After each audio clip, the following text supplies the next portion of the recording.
So, I don't know if you've heard of breaking points, but they do some good stuff, you know. But with regard to the vaccines, they're very much, everybody should get vaccinated. But in Sagar's defense, the guy that you're looking at here on the screen, he did recently come out against Don Lemon, claiming that people should just be forced. So I'm going to play what he had to say about that. Can you think of a worse policy than what Lemon is advocating? All of this for a disease where if you're fully vaccinated, you have a 99.999% chance of not dying from COVID. That is a great point.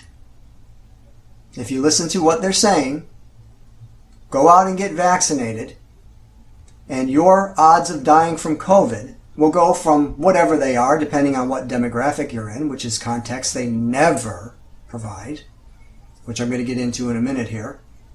But they'll go from whatever they are currently to 99.999% survival.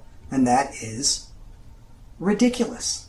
Like, if you're going to run around fearful with a 99.999% chance that something isn't going to kill you, only because you have been told to be terrified of it, which is the case because there are things that are far more deadly and far more likely to kill you, there's no help. There's no helping you. Okay, so here's the problem. This is what I wanted to point out. I thought that was a great point. If you go get vaccinated, you've got a 99.999% chance of not dying from COVID.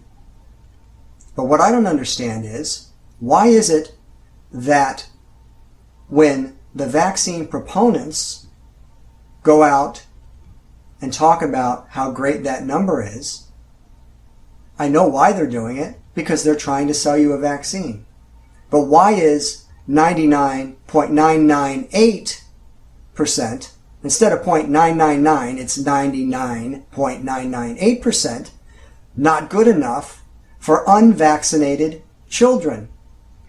We're literally talking about 1/1000th of 1% difference.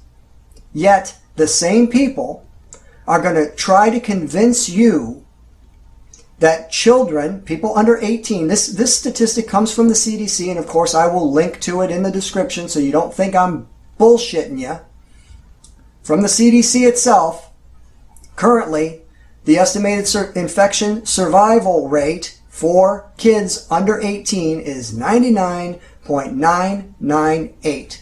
So those who are trying to force these kids to be vaccinated are advocating the vaccination of 999,980 kids out of 1 million who don't need it, under the guise of supposedly protecting 20. And I say supposedly because all of the kids under 18, I believe all, almost all, there isn't a huge number, I think it's still under 500 total, had serious underlying health conditions.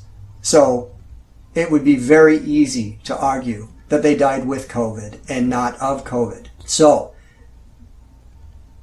I tried to post that point because context is important. So people can hear the context that is being intentionally left out of the, not left out, it's being left out, and as you'll see, more importantly, it is being censored. So not only are the vaccine proponents not giving people this information, but big tech and others are censoring it. I don't know who censored the comment. I'm going to read it here in a minute. I don't know if it was YouTube or if it was the administrators under Breaking Point's YouTube video. I don't know who did it, but I know that I posted it. It was only there for, I think, about 15 minutes, and then I couldn't find it. So then I posted it again. Second time I posted it, I said, let me guess. Referencing CDC information is considered medical misinformation, right? Because to whoever removed it. The second time I posted it, it was gone within a minute. It was immediately gone. I could see it, and then I refreshed, and I couldn't see. I left it sit there for a minute, and then I refreshed, and it was gone. And I'm filtering by new comments, and it just wasn't there. So that almost sounds like it was just immediately blocked. So maybe I don't know who's doing it. I don't know if YouTube's doing it, or I don't know if maybe the administrator at Breaking Points put me on automatic block or whatever. But just so you know, this is what I wrote that nobody was supposed to hear.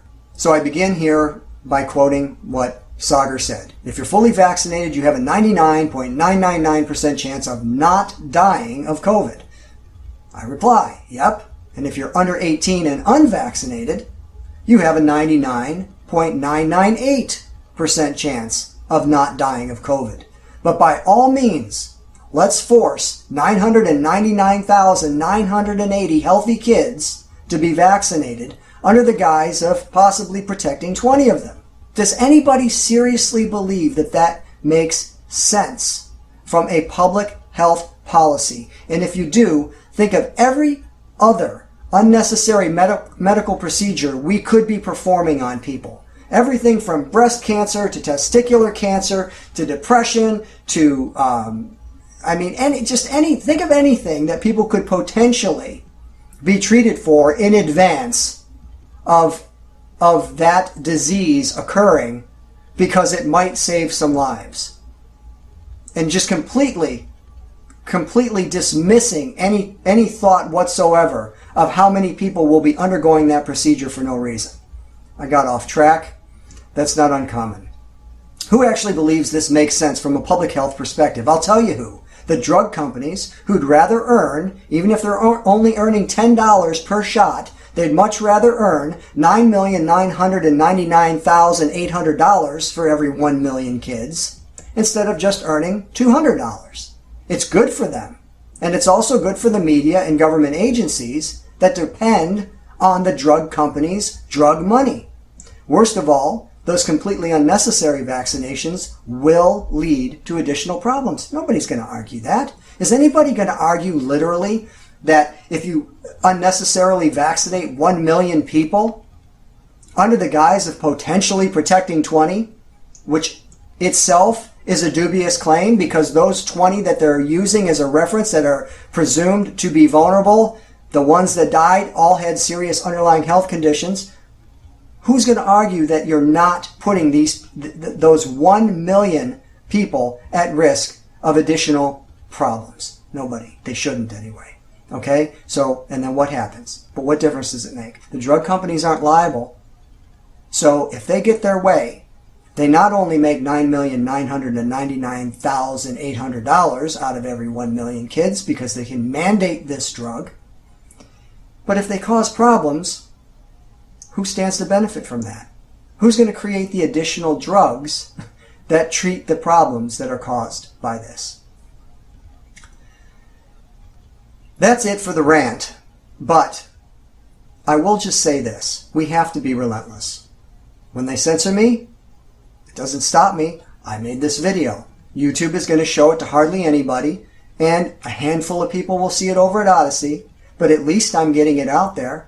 And all of the people that see it and now have this context and now have the link, which I'm going to include in the CDC so they know I'm not making this up. Literally, they're saying 20 out of 1 million kids are at risk of dying from COVID. 20 kids out of 1 million. You now have that information. And they can't censor everybody. They just can't. So instead of just Joe Plumber posting things like this and having them censor me, now there could be 100 people doing it, and it's a lot harder to do that. So I hope you will.